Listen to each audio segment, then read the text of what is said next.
Es un gusto saludarles en esta hora para continuar con lo que es el Diplomado de Emergencias Médicas. Este día vamos a tratar lo que es la Ley de Deberes y Derechos de los Pacientes y Prestadores de Servicios de Salud.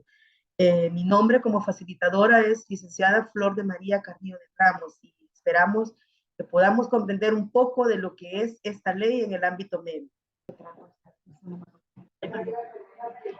Como antecedentes tenemos que las leyes que están aplicables a esta otra ley es la ley del Consejo de Salud Pública, la cual se rige por medio del Código de Salud. Esta institución es la encargada de velar por que se realicen los procesos administrativos sancionatorios en incumplimiento de esa ley, las cuales pueden ser una amonestación, una multa o una suspensión. El objeto de la ley lo encontramos en el artículo número 1 de la ley y dice que los derechos y deberes de los pacientes se solicitan o reciben servicios de salud, así como de los prestadores de servicios en el ámbito público, privado y autónomo, incluyendo el Instituto Salvadoreño del Seguro Social. Todas esas instituciones son las que ampara esta ley. ¿Qué es lo que hace en sí la ley? Bueno, pues garantiza los derechos y deberes y también regula la conducta de tanto los pacientes como de los prestadores de salud. ¿Cuál es su ámbito de aplicación? ¿A quiénes va enfocada esta ley? A pacientes y usuarios de las instituciones de salud, a las instituciones públicas y privadas, o sea, abarca tanto hospitales, clínicas y, bueno, algunos consultorios de salud. También a las entidades autónomas como el Seguro Social. El Seguro Social también se rige por esta ley. Las autoridades administrativas que intervienen en esta ley son el MinSal, que a través de su sigla, ¿verdad? A través del Ministerio de Salud, el Consejo Superior de Salud Pública y las juntas de vigilancia de los profesionales en salud. Vamos a hablar un poco acerca de los derechos de los pacientes. Y esos derechos están en los artículos 10, 11, 12 y siguientes. ¿A qué tienen derecho los pacientes? Tienen derecho a una atención. Todo persona que viene o se aboca a un centro hospitalario tiene derecho a ser atendido. No podemos decirle, mire, está lleno, no podemos, sino que tienen derecho a ser atendidos. Tienen derecho a un trato igualitario. No porque aquel es el que gana más o se ve con mejor apariencia es el que voy a atender, sino que todos por igual. Tienen derecho a una atención calificada. Significa que el paciente no puede irse, solo lo vieron y darle una, como decimos a un salvadoreño, una media vista, sino que tiene que garantizársele que fue atendido con forma de calidad. ¿Cuál es el derecho a la información? Eso es otro de los derechos de los pacientes.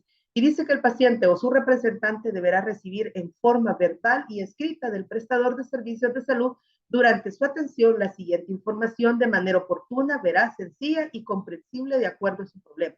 Todo paciente tiene derecho a que usted como prestador de salud le solicite los siguientes aspectos.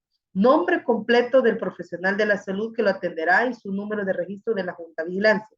En el caso de no es tan vital, ¿verdad? Que usted le diga mi número de junta es tal, porque el paciente ni se lo va a entender, pero sí tiene que decirle el nombre de quién lo va a atender.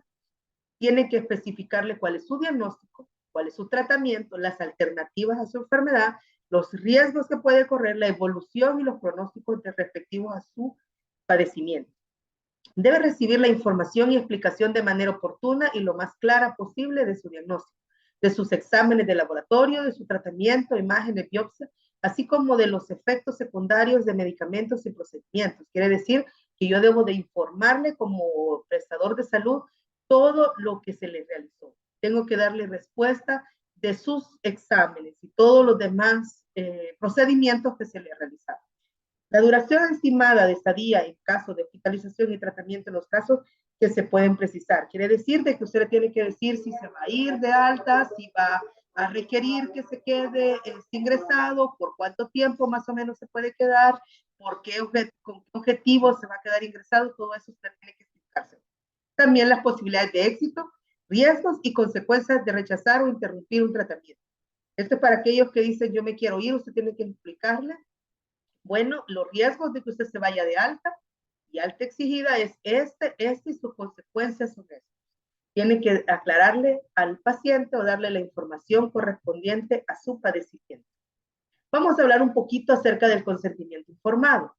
Este está regulado en el artículo 15 y dice que todo procedimiento de atención médica será acordado entre el paciente o su representante y el prestador de servicios de salud, luego de recibir información adecuada, suficiente y continua, lo que deberá constar por escrito y firmado por el paciente o su representante en el formulario autorizado para tal fin. ¿Qué significa? Que yo debo de informarle al paciente sobre los procedimientos y que para X procedimientos se necesita que él dé su consentimiento para realizárselo. Tiene que ser autorizado por el paciente. Excepciones del consentimiento. Hay situaciones en las cuales usted no necesita de que el paciente le dé su consentimiento, sino que usted lo tiene que realizar. Obviamente tiene que pasar por esas excepciones. Uno, el riesgo epidemiológico, como estuvimos en el tiempo de pandemia, había ciertos medicamentos, ciertos tratamientos, en donde por la situación del padecimiento o la epidemia que estamos atravesando, no podíamos estar esperando que un familiar o el paciente mismo nos dijera, mire, sí acepto que me apliquen tal medicamento o tal procedimiento, sino que era una emergencia nacional en el cual nosotros teníamos como prestadores de salud que actuar.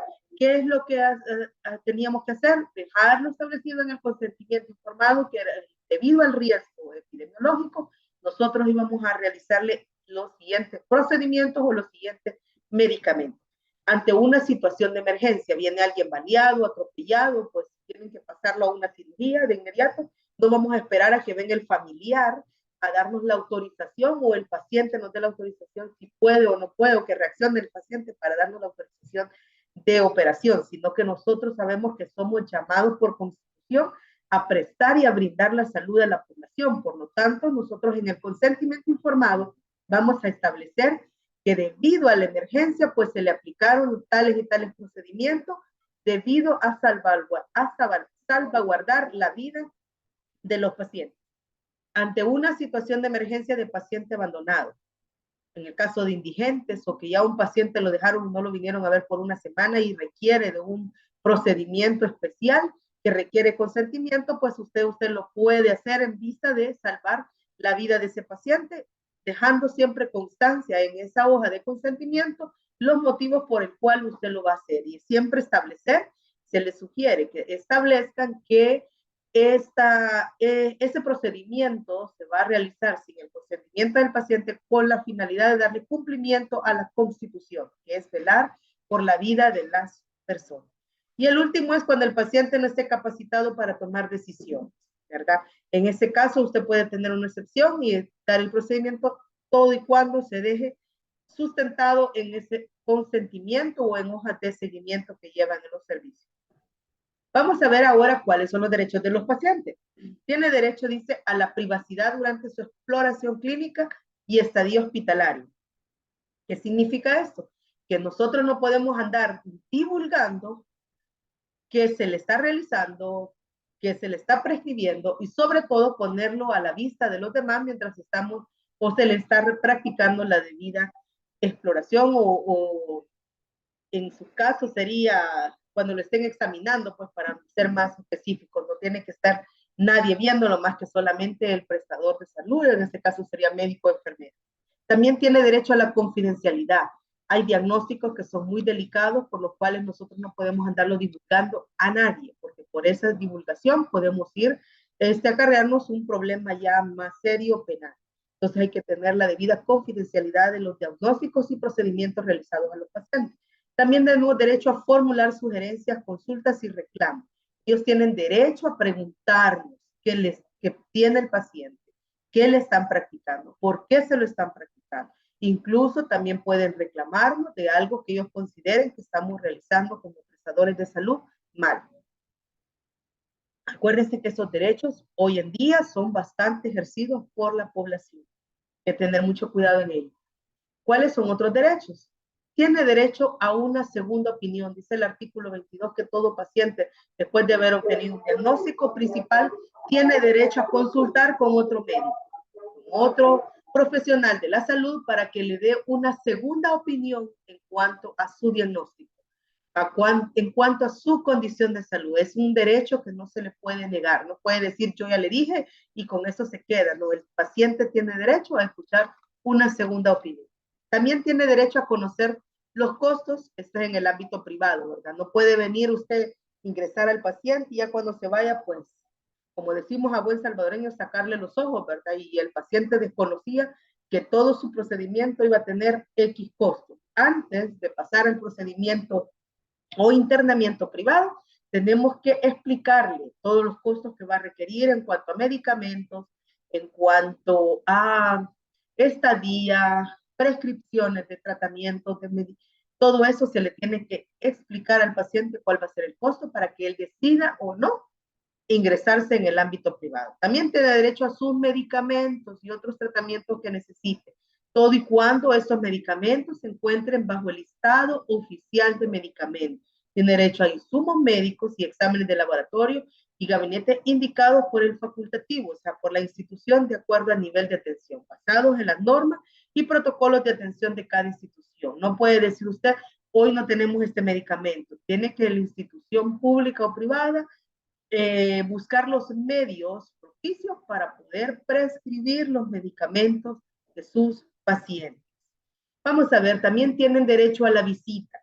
Este fue uno de los derechos que obviamente por salvaguardar la vida de las personas en el tiempo de pandemia se vio limitado. Fue el único derecho que quizás se vio limitado en cuanto a la pandemia que acabamos de vivir de COVID-19, debido al peligro, pues, de riesgo que ocasionaba la visita, pues se limitó este derecho. Sin embargo, ahora ya la mayoría de instituciones públicas y privadas están permitiendo este derecho nuevamente. Y dice el artículo 25 que todo paciente tiene derecho a ser visitado por sus familiares y personas conocidas, ¿verdad? Todos tenemos derecho a de que se visite y que también el médico, recuerden los derechos anteriores, le informe a sus familiares sobre el estado de su paciente, los tratamientos y prescripciones que se le están dando. O sea, tenemos que ser educados y también darle la debida información a los pacientes o a sus visitantes. Vamos a ver los deberes de los pacientes, porque así como tienen derechos, también tienen deberes como pacientes. Uno de los deberes que tienen como paciente es respetar al equipo de salud. Dice el artículo 26, y ese te lo voy a leer, porque yo sé que todos, como prestadores, en el caso de ustedes de médicos, pasamos esa situación, que sí ellos vienen a exigir de todo, pero también nosotros decimos, nosotros no podemos exigir nada. Pues no, déjenme decirle que la ley también nos ampara, que podamos exigir algo que nos veamos vulnerados. Y dice el artículo 26, donde habla el derecho a respetar al equipo de salud. Dice, todo paciente, familiar, acompañante o representante legal que solicite o reciba un tratamiento ambulatorio u hospitalario deberá tratar respetuosamente a los integrantes del equipo de salud, sean estos profesionales, técnicos o administrativos, así como a otros pacientes que se encuentren solicitando o recibiendo servicios de salud, a excepción de aquellos pacientes cuyo estado clínico comprenda su conducta. Estaríamos hablando de pacientes que tengan problemas con diagnósticos psíquicos, ¿verdad? Pero sin embargo, todos nosotros tenemos derecho a ser respetados por ellos. Eso es algo que ahora en día tengo entendido en la mayoría de instituciones públicas hay charlas ante los pacientes para explicarles, ¿verdad? Que también ellos tienen derecho y tienen deberes de respetar al personal de salud que se les está atendiendo. Otro de los deberes que tienen es proporcionar información veraz y completa de sus datos personales. Deben de informar claramente sus nombres, sus datos, su padecimiento, para que de esa manera puedan los profesionales de salud darle la debida atención médica que ellos requieren. Porque en caso de que ellos no brinden completamente sus datos o la información por el cual se han presentado a una institución de salud, pues difícilmente también el profesional de salud va a poder aplicar el tratamiento adecuado o brindarle la atención médica que ellos requieren. Otra es cuidar las instalaciones, equipos, mobiliarios que son atendidos, igual que sus familiares y visitas. No solo porque yo soy paciente y que esta es una institución pública, yo voy a venir y voy a dañar los equipos o el inmobiliario de la institución. Tenemos que los pacientes también deben de respetar las instalaciones y el equipamiento que está en las instituciones. Y eso es algo que debemos de hacérselo ver al momento que ingresan a las instituciones públicas. públicas o privadas. Otro aspecto sería cumplir con las prescripciones médicas. Yo sé que esto es una situación en donde muchos médicos se ven afectados ahora en día porque hay pacientes que se les dan sus recetas, se les dan sus indicaciones y muchos no las cumplen y a los 2 o 3 días o a la semana regresan por los mismos padecimientos, solo que ya de una forma grave. Entonces muchas veces los pacientes vienen y quieren echarle la culpa a uno y ahí es donde uno debe ejercer. Mire, usted tenía el deber, mi deber como empleado o médico era informarle a cuál tratamiento iba a ser sometido. Ahora, su deber como paciente era cumplir con esa prescripción médica. Hay que aclararle siempre al paciente de forma decorosa o respetuosa de que también ellos tenían el deber de cumplir con los tratamientos asignados. Vamos a hablar un poco de los deberes y aquí tenemos los artículos. Si gusta, se lo voy a dejar un momentito en pantalla para que usted pueda copiar los artículos de esta ley. Y es, decíamos, respetar al equipo de salud, proporcionar información veraz y completa sobre sus datos personales, cumplir con las indicaciones y prescripciones que le brinda el personal de salud y someterse a las medidas que se le indiquen. Cuidar las instalaciones, equipo inmobiliario en que son atendidos, al igual que sus familiares y visitas. Hacer uso adecuado y racional de las prestaciones farmacéuticas e incapacidades laborales. Dejar constancia por escrito cuando se rehúse a seguir las prescripciones médicas y métodos de tratamiento del prestador de servicios de salud o cuando cause alta voluntaria. Deber de cumplir prescripciones médicas, deber de cancelar los costos médicos. Antes de finalizar, quisiera que habláramos un poquito más. Me quiero detener un poquito en eso. Aunque ya se los van a explicar un poco de lo que es el consentimiento informado. Pero quisiera que habláramos un poquito acerca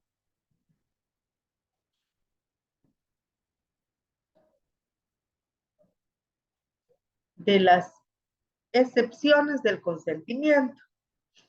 En la mayoría de los hospitales hay un alto índice de cuanto al gremio médico que tienen temor, esa es la palabra, quizás mal empleada, pero eso a buen salvadoreño eso es lo que sucede.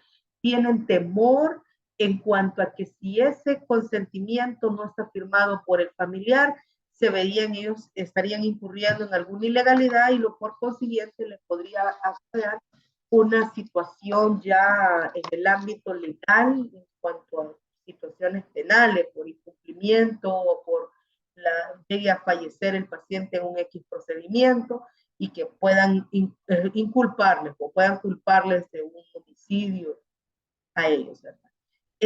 Quiero decirles prácticamente en una forma legal que así como toda regla general, también hay una excepción y estas son las excepciones.